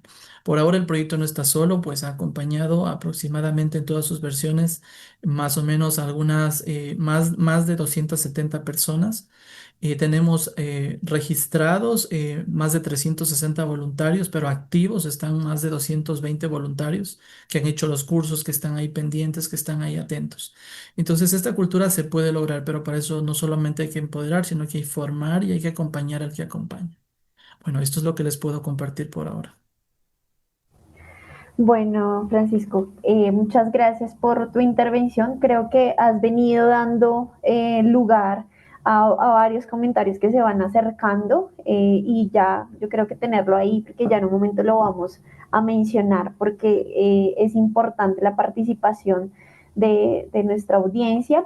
Pero por último, ya para engrajar toda esta parte, engranar toda esta parte del conversatorio es preguntar al panelista Johnny Eries cuál es esa espiritualidad, esa religiosidad en el acompañamiento para la prevención del suicidio, ¿sí? ¿Cuáles son esas prácticas pastorales que reivindican la espiritualidad cristiana y que le dan otro sentido a la vida, pues en este campo? Y ya Johnny, quisiéramos ya desde tu experticia, desde tu ejercicio, poder escucharte sobre ello. Muchas gracias, Margie, por la pregunta. Son dos preguntas. Me enfocaré en la primera sobre cuál es el lugar de la espiritualidad o religiosidad en el acompañamiento para la prevención del suicidio.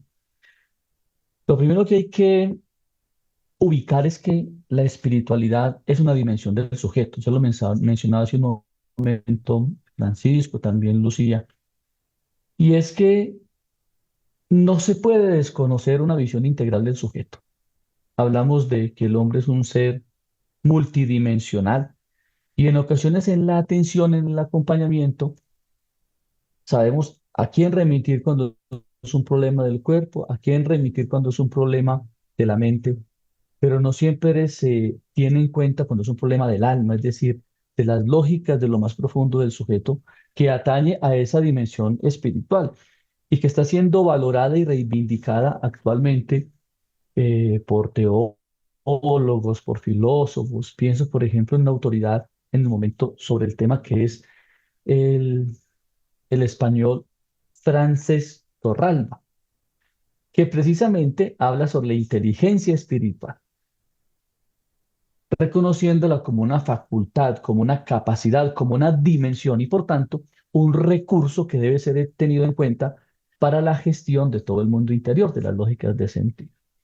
Por eso es importante recuperar el lugar de la espiritualidad, no solo porque es inherente al sujeto, porque es una dimensión con la que cuenta, sino porque termina siendo, y también Francisco lo decía hace un momento, un catalizador, una fuerza, un motor vital que es capaz de jalonar todas las demás dimensiones, de estructurarlas, de unificarlas, de acompañarlas, especialmente en situaciones de crisis, de riesgo, de vulnerabilidad. Además, que si vamos al término espiritualidad, y por tiempo no voy a entrar en detalles, pero diferenciándola de la religiosidad, es decir, es una dimensión del sujeto. Hay personas que a lo mejor no son religiosas, es decir, no tienen una expresión pública de la fe, pero todos somos espirituales. Es decir, no existe una persona que no sea espiritual o que puede renunciar a esa dimensión interior del sujeto porque es inherente, le es propia. ¿Y esto en qué se manifiesta entre otros aspectos? Pues que la dimensión espiritual habla de lo más profundo del hombre.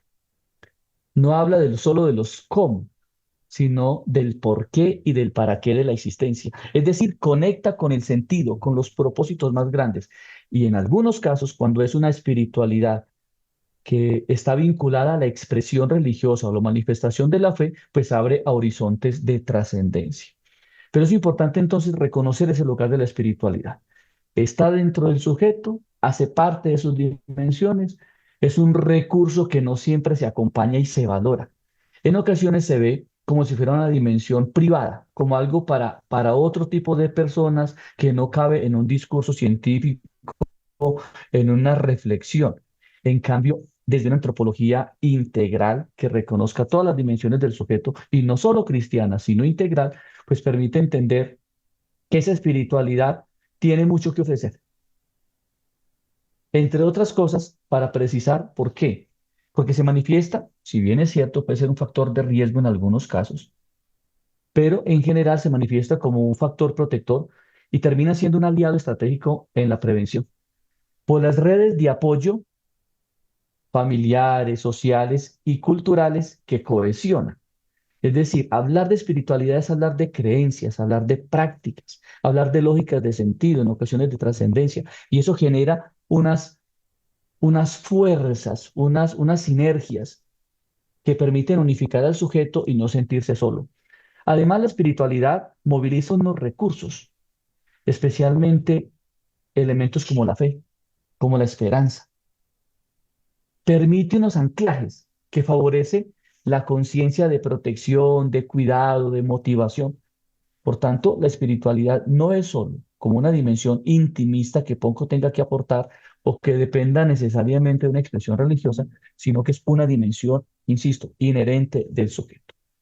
Si tenemos en cuenta esa visión de espiritualidad amplia, grande, general, basado en lo antropológico, pues podemos pensar en que esta tiene mucho que ofrecer, especialmente la necesidad de reivindicar el lugar de la espiritualidad, en este caso espiritualidad cristiana, para la prevención del suicidio, sobre todo por la lógica de sentido, por el motor de sentido que esta expresa.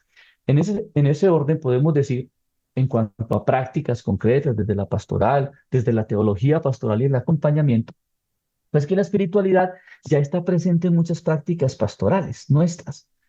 Es decir, termina siendo un ejercicio permanente, un recurso permanente a la espiritualidad. Por tanto, está en el marco de las acciones pastorales y el acompañamiento, de la escucha, de la consejería, con un grupo muy nutrido de personas, voluntarios, servidores, sacerdotes, catequistas que se dedican a ese tema, aunque no lo sepan, y terminan jalonando sus recursos por el bien de la persona.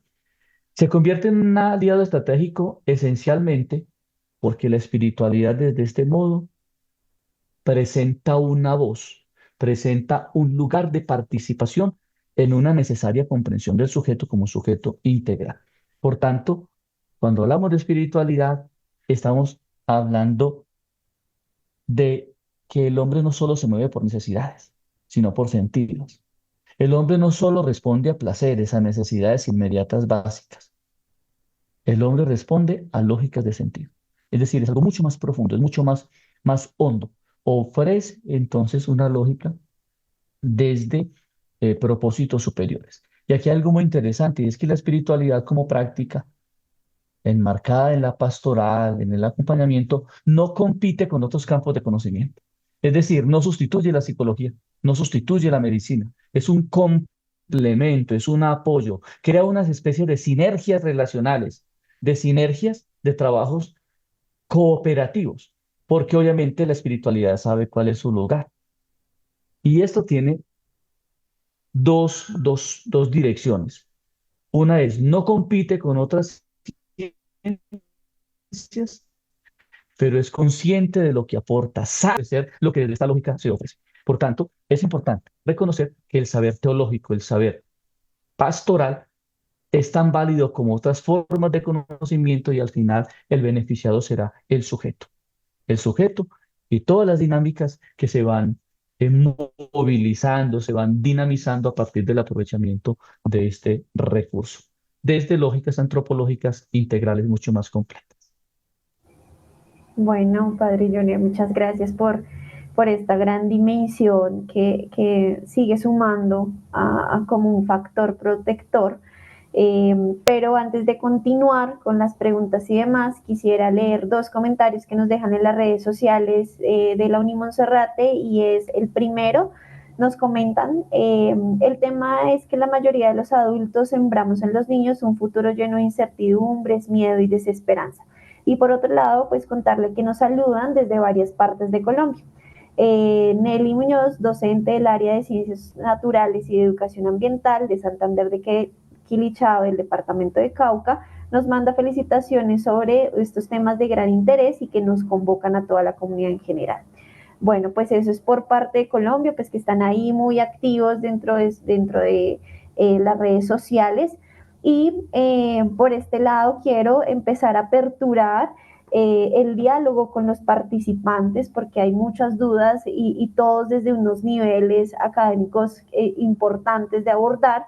Y el primero de ellos, quiero leer el siguiente comentario y pregunta, que es posible que la pueda responder Francisco, y da lugar a: buenas noches. Hemos hablado sobre la prevención del suicidio, cómo se puede intentar evitarlo, pero también me gustaría abordar el tema de qué pasa luego del suicidio, cómo abordar a la familia que está en luto, porque el que se va no se va solo, lleva a todos consigo.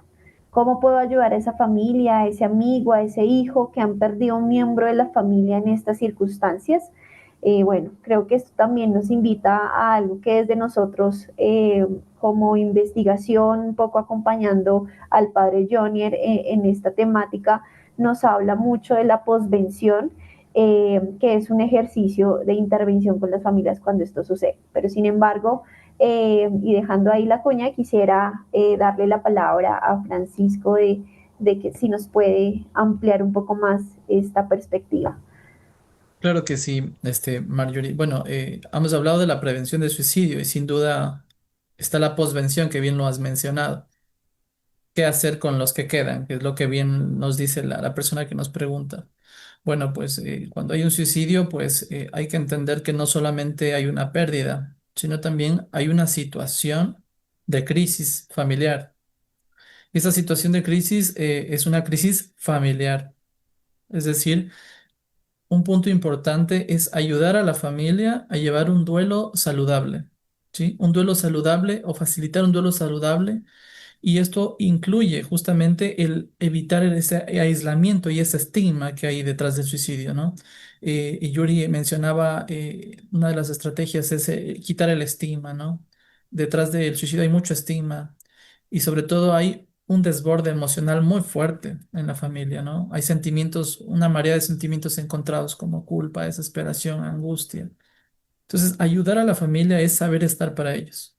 Miren, prácticas muy puntuales: invitarles a tomar un café, si es que es posible, hacerles saber que estás para ellos, sin necesidad de llegar a caer en malas prácticas como revictimizarles o preguntar cosas que a veces podrán ser no solo revictimizantes, sino que puedan ser hirientes en general. Entonces, tener ese cuidado, ¿no? Tener compasión por estas personas, no compararles, no idealizarles. ¿Sí? Darles esa capacidad, ayudarles a tener esa capacidad, esas habilidades de afrontamiento familiar que necesitan. Entonces, en esta posvención es importante saber estar. Entonces, y el saber estar es a veces tan sencillo y tan difícil como el hacer sentir el acto de presencia. Decir, aquí estoy para ti. Mira, si no me digas nada, no tienes que decirme nada, pero aquí estoy. Solo quiero que sepas que estoy aquí. Ya está. Ese gesto es muy importante. Bueno, y adicional a eso, el entender que es un proceso. Cada quien, incluso entre los miembros de la familia, pueden tener su propio ritmo, pueden tener sus propias habilidades de afrontamiento, y para eso es bueno respetar, entender, no invalidar a la familia. A veces un mal acompañamiento nos lleva a tomar acciones que son no tan adecuadas, ¿no? Entonces, unos tips que quisiera dar porque creo que es lo que la gente ahora mismo nos pregunta. Yo diría, primero, no idealizar cómo debería estar la familia después. Dejar que estas personas puedan ir a su propio ritmo y hacer su propio proceso. No comparar, ¿sí? Indispensable. El ayudarle a encontrar un propósito, reestructurar esa familia. Entender que esta persona sigue, o sea, es decir, de alguna manera pesa mucho el saber que alguien que ha muerto ya no está, pero pesa también más el saber o pensar que le vamos a olvidar y que nunca más le vamos a ver. Entonces, ayudar a reconsiderar el significado y la presencia de la persona que ya no está. El aprender a honrar a esa persona que no está es importante dentro de ese proceso de duelo. Bueno, y sin duda el saberse acompañar y dar un propósito, ¿sí? El soltar, no quererlo controlar todo, porque después de una situación de suicidio hay esa sensación de querer controlar todo, ¿no? No, no, no. Hay que aprender a lidiar con las cosas que no podemos controlar y aprender a entender la diferencia entre aquello que sí y que no podemos controlar. Esto es importante. Entonces, esos son como algunos tips básicos, muy básicos sin duda, pero que creo que pueden ayudar a la persona que nos pregunta ahora mismo.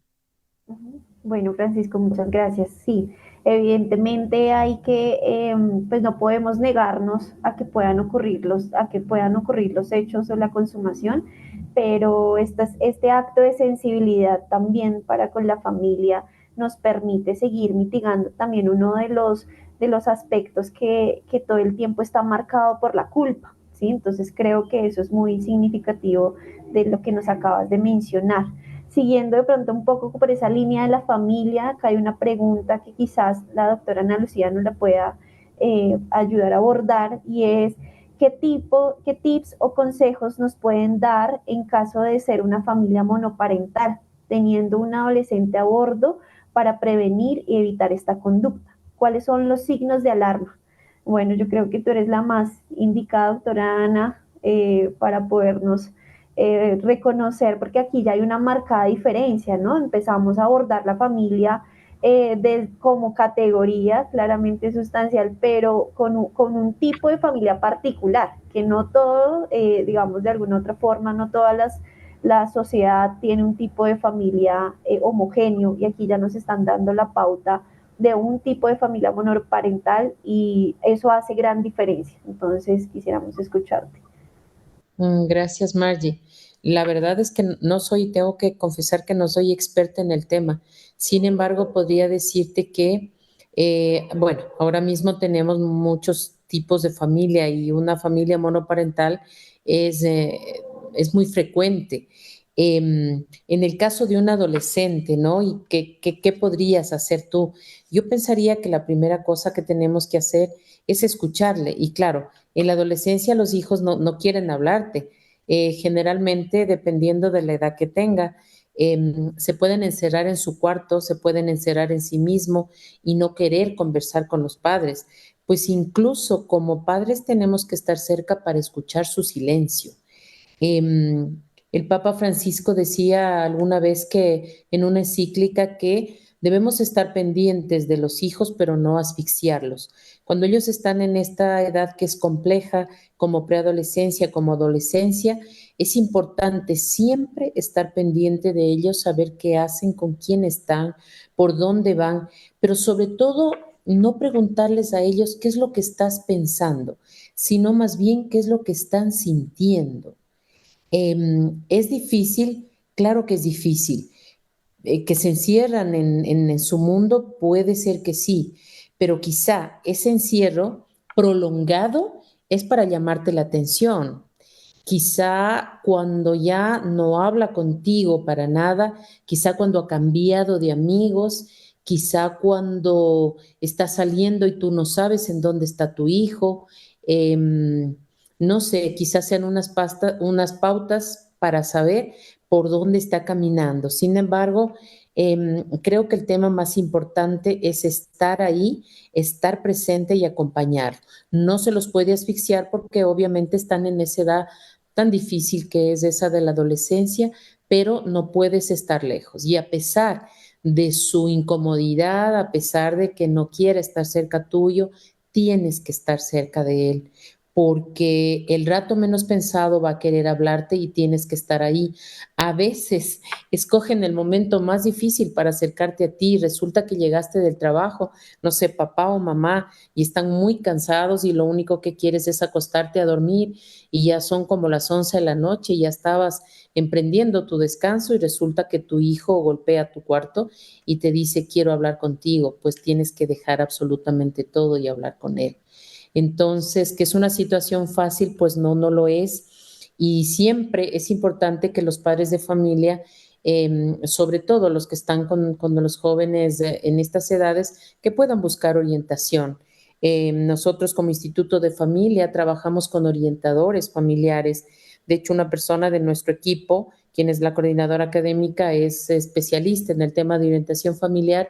Es bien importante que acudamos a ellos y sobre todo en el caso de la persona que consulta, que es un hogar monoparental, y entonces le toca toda la tarea y la responsabilidad de ella, de mantener la casa y también de sacar adelante a sus hijos. Así es que sí te diría, nunca pierdas la esperanza, nunca renuncies tampoco, porque a veces hemos tenido en la consulta o van a acudir a preguntarnos a nosotros, ya no, ya renuncio y no, ya no sé qué hacer con mi hijo, yo abandono porque no, ya no sé qué hacer.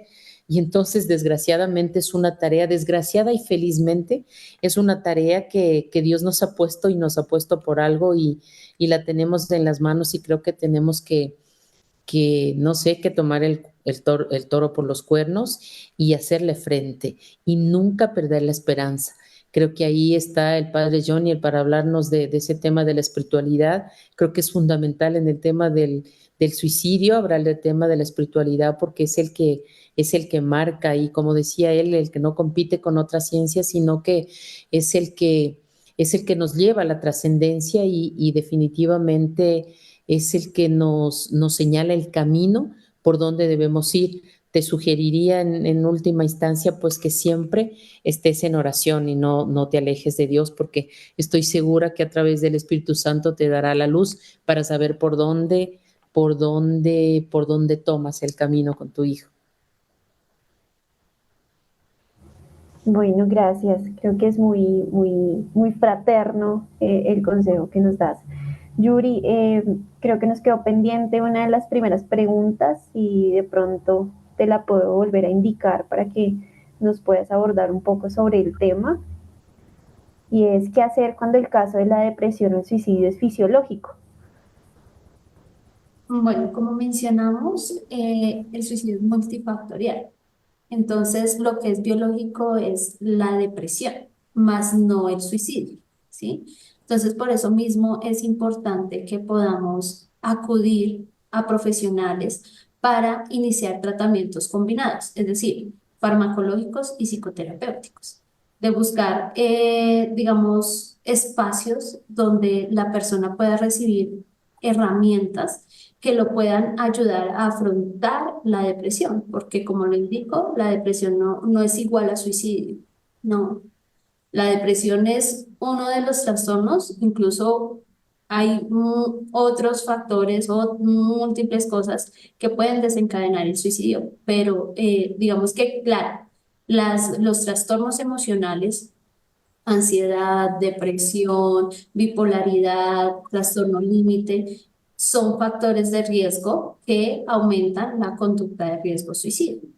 Pero en realidad se pueden apoyar en procedimientos que sean combinados, donde trabajen la parte biológica, química, neurotransmisores, recaptación de dopamina, de serotonina a través de los medicamentos, y también en la psicoterapia, donde le ayudan a las personas a fortalecer esas habilidades para el afrontamiento de las situaciones, o de poner nuevamente su vida activa o con propósito, que pueda llegar a realizar acciones concretas, como por ejemplo activarse, porque pues obviamente la depresión es uno de los factores, es que las personas dejan de realizar cosas que antes solían disfrutar, entonces reactivarse nuevamente, pero esto lo pueden realizar a través de un acompañamiento psicoterapéutico. Y de igual forma, si necesitan una mayor orientación, pues que puedan llamar a las líneas de atención del país en el cual están, o también aquí la línea de la esperanza. Listo, Yuri, gracias. Bueno, desde Colombia tenemos una pregunta muy existencial que combina, pues, digamos, todo este elemento de la espiritualidad y va para Jonier, y es cuando una persona suele decir que no cree o que su espiritualidad no existe, ¿qué hacer?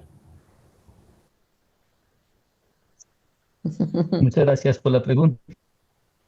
De hecho, con frecuencia sale esa pregunta. La dificultad de entender la espiritualidad como un factor de protector depende de la relación que se hace permanentemente entre religiosidad y espiritualidad, o espiritualidad y confesionalidad religiosa.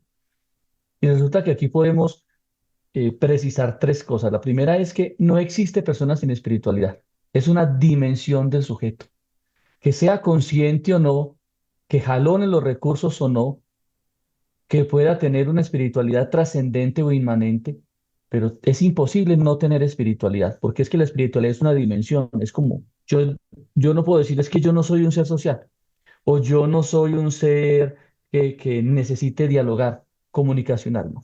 Está inherente, que lo practique o no, ya eso, ya eso depende un poco de la relación del sujeto o las preconcepciones que tenga sobre espiritualidad. De hecho, hay espiritualidades inmanentes, es decir, es la creencia de una facultad interior que moviliza, que jalona, que tiene que ver con lo más hondo del sujeto, y no cabe las respuestas que ofrece la espiritualidad dentro del tema corporal o meramente psicológico, por ejemplo. Eso es lo primero que hay que diferenciar. Segundo, para personas que son creyentes, indiscutiblemente es más fácil redescubrir y valorar esta dimensión de la espiritualidad. Baste pensar un poco en el auge que han habido en los últimos años en la relación que hay entre espiritualidad y tratamientos oncológicos. Es decir, hay muchas investigaciones que hacen alusión a esto. Cuando una persona se aferra a una creencia, tiene una fe, en este caso ya es trascendente, ya es confesional, con nombre propio, no es una espiritualidad de un algo, sino la relación con alguien, para esas personas es mucho más fácil salir, movilizar otros recursos, crear esperanzas, propósitos de vida. Por tanto, sin imponer la fe, porque nunca estamos hablando de una imposición de la fe, lo que hay es que motivar esos recursos de la interioridad, de lo más profundo del sujeto, insisto, propósitos, planes, sentido de vida. Además, porque se sabe, los que se mueven en este mundo, que la opción por el suicidio nunca es una renuncia a la vida, sino que en el fondo termina siendo el deseo de no querer sufrir más, por ejemplo. Es decir, no es una negación de la vida, sino es un querer darle sentido a la vida ahogando todo aquello que me impida ser feliz o que no me deje ser feliz, aunque esto implique anular la propia vida, que son las conductas autolíticas. Pero no es un rechazo a la vida, es un rechazo a todo aquello que me hace sufrir. Por eso la espiritualidad no necesariamente para los no creyentes es una imposición de la fe. Y el último elemento que es importante reconocer dentro de este campo es que lo que nosotros denominamos espiritualidad puede ser visto en otros ámbitos de conocimiento como interioridad. Y eso sí es inevitable reconocer. Entonces, es un reto mirar hacia lo hondo, mirar hacia lo profundo. Por tanto, incluso para los no creyentes o los que no profesan una fe confesional, explícita, institucional, hacer alusión a este tema de la espiritualidad ayuda tanto. Es un riesgo distinto, en cambio, cuando la espiritualidad se convierte en factor precisamente de riesgo. Cuando el suicidio no se comprende, cuando hay, digamos, como un moralismo, como unas actitudes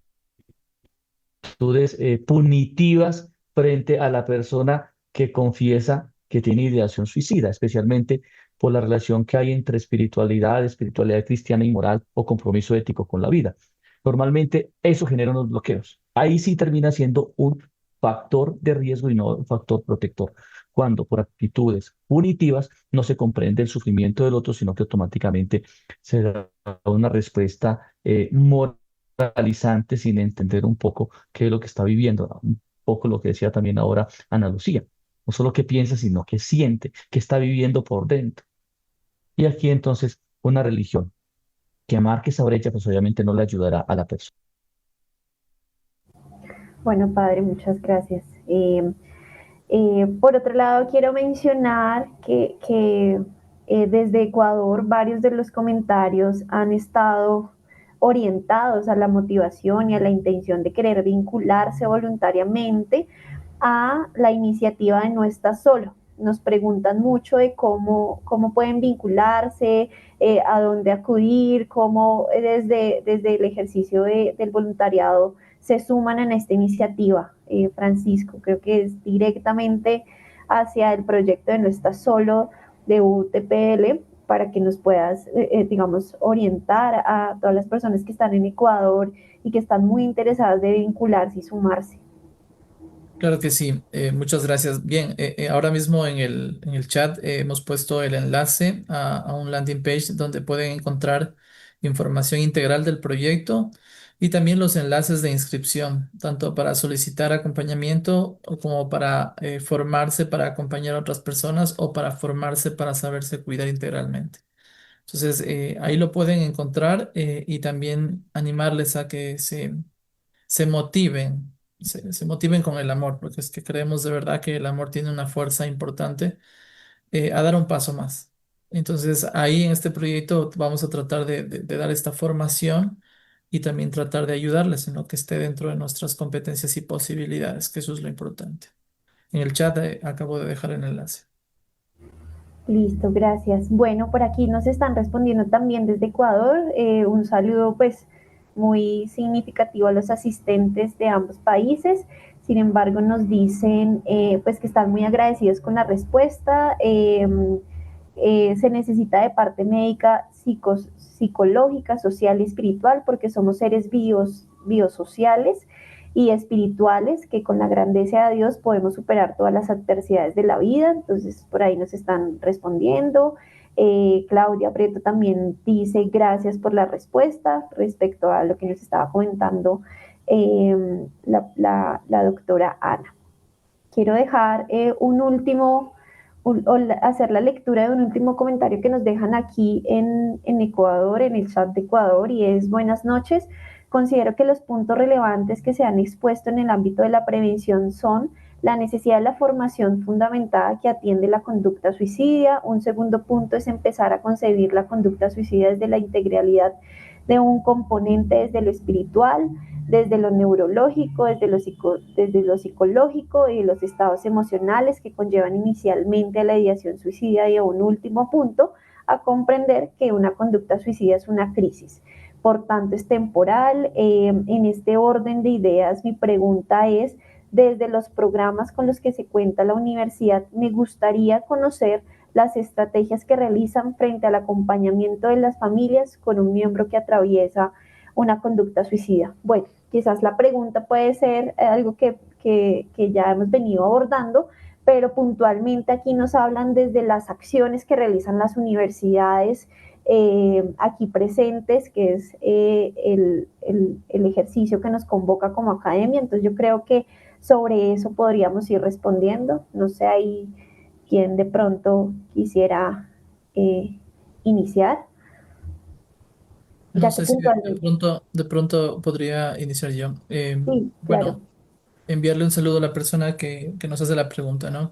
En principio, como universidad, nuestra razón de ser, si bien es cierto, es la educación y la persona que se educa, eh, no sin, no sin la familia, que es una de sus dimensiones importantes. Entonces, nosotros ofrecemos puntualmente el servicio de orientación y consejería psicológica y también el servicio de orientación espiritual.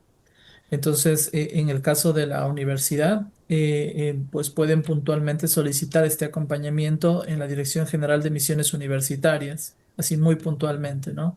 Ujú, La mejor estrategia es ha sido para nosotros generar espacios de escucha. Entonces, en el caso de esta persona, pues animarle a que pueda buscar estos espacios de escucha, que sin duda van a ser el inicio de un acompañamiento integral para que esta persona pueda acudir a los servicios especializados que amerite, ¿no? Pero por lo menos nosotros damos este acompañamiento inicial que le ayuda justamente a tener todo el camino un poco más claro.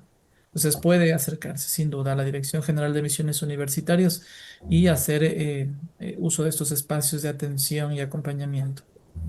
ujú. Bueno, desde la Unimonserrate también hay estos espacios de escucha. También se encuentra la pastoral eh, desde la Unimonserrate para que puedan, digamos, acercarse todos los estudiantes. De igual forma, pues hacen estas propuestas investigativas para poder identificar eh, situaciones de riesgo que también se puedan activar o crear rutas para poder llegar a la prevención y poder, digamos, reducir las situaciones de suicidio. Eh, y precisamente es invitarlos a que participen de estos espacios, porque los espacios están, que no tengan miedo a expresar, porque muchas veces se tiene ese temor, ¿no? Es que si hablo, de pronto pueden llegar a compartir la información, el profesor me conoce, el padre me conoce, y realmente aquí es totalmente confidencial la información. No duden porque hablar salva vidas. Entonces, hablen, busquen ayuda, que ahí siempre va a haber alguien que está dispuesto a acompañarlos, porque en la universidad, en la Arquidiócesis de Bogotá, no están solos.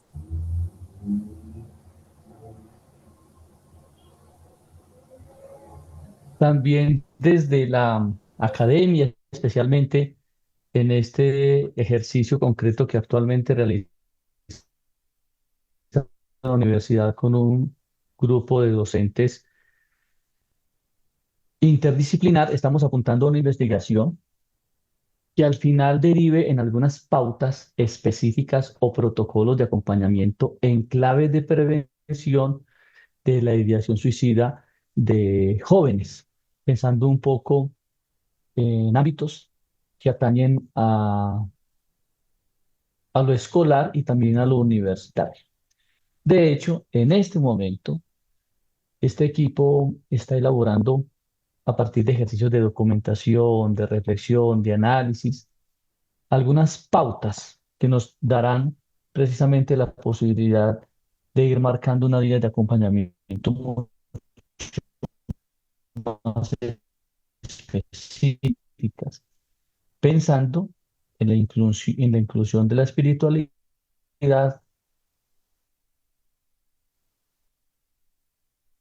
el hogar de la familia para la prevención y que apunte no necesariamente que sea una ruta a la que puedan acceder profesores, docentes, las mismas familias. Entonces, también desde la investigación, nuestro interés en este momento es eso, es después generar un proceso específico de acompañamiento y seguramente tendrá un poco la línea de la formación continua, posiblemente con un curso o diploma.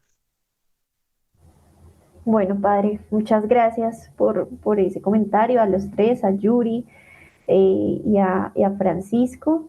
Eh, Quiero de pronto cerrar hasta este momento con los comentarios y dar ya en esta parte final de nuestro conversatorio tres conclusiones que de alguna u otra manera han redundado en el espacio y que nos permiten seguir construyendo en el conversatorio a futuro que podamos tener o seguir teniendo estos encuentros. La primera de ellas, pues reconocer a una dupla muy importante que es la familia y la espiritualidad como factores protectores que reconocemos todas sus dimensiones sociales y que derivan de alguna otra forma en un acompañamiento mucho más cercano.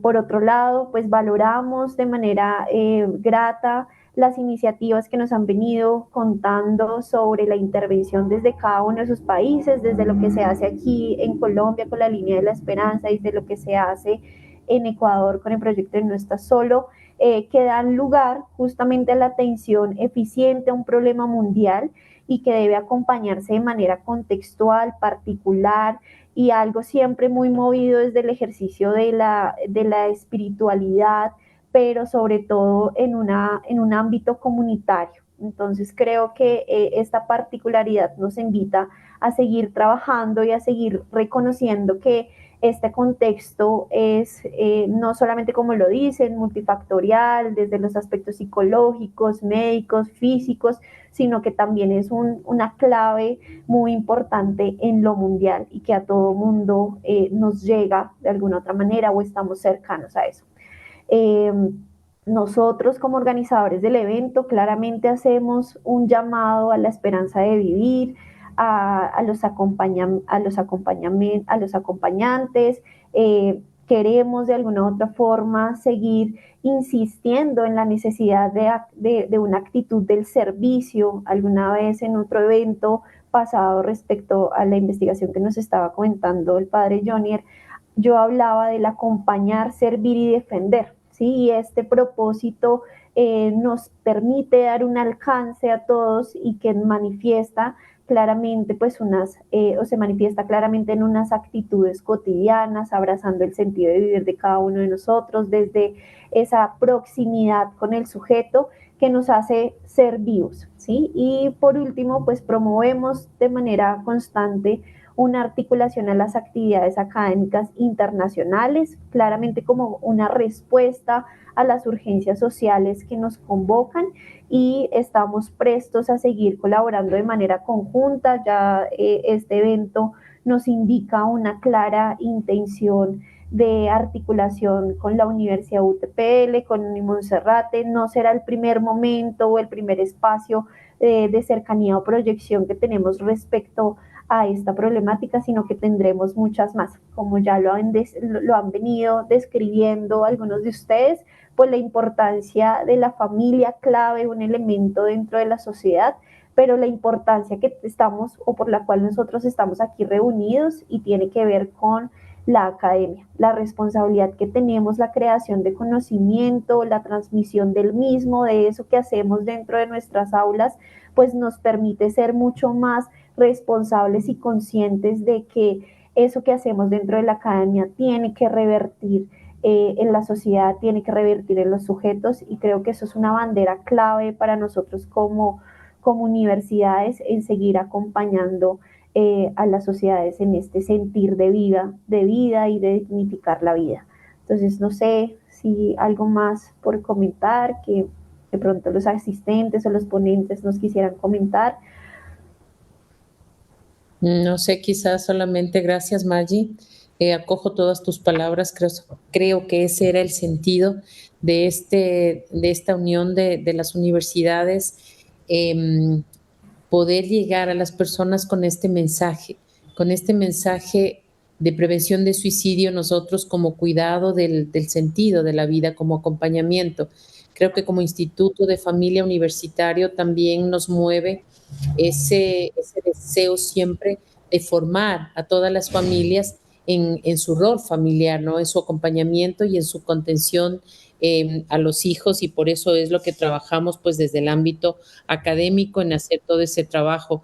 Creo que a pesar de que la familia enfrenta ahora mismo mundialmente ese reto tan difícil, que todo lo que está sufriendo la familia, creo que la familia sí es la principal, ¿no? Ese lugar de reconstrucción, ese lugar de privilegio, ese hogar, ese refugio al que siempre se vuelve, y a pesar de que la familia en su fragilidad esté enfrentando todo esto, pues sigue siendo el espacio más inmediato y más real para aprender que la vida tiene un gran valor y una gran dignidad.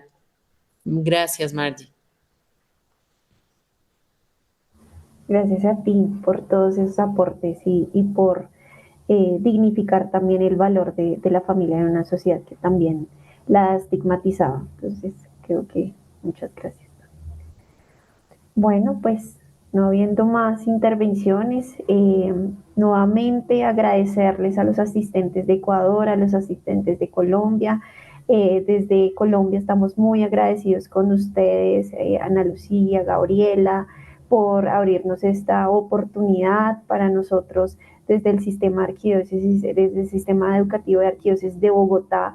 Es un placer también pues seguir contribuyendo desde nuestras acciones. Justamente pues hoy ya lo habíamos hablado, pues todo un tema de estar en el marco de la prevención al suicidio, pero también institucionalmente contarles que estamos en el marco de la Semana del CEAP, que es una actividad que nosotros también realizamos, y esto está siendo transmitido en función de aperturar el servicio, que es lo que nos convoca el día de hoy. Entonces, pues espero estén muy bien, nos vemos en una próxima oportunidad. Gracias al padre Johnny, a Yuri, a Francisco y a todos los presentes. Un saludo desde Colombia y nos vemos pronto. Saluda a todos, un abrazo.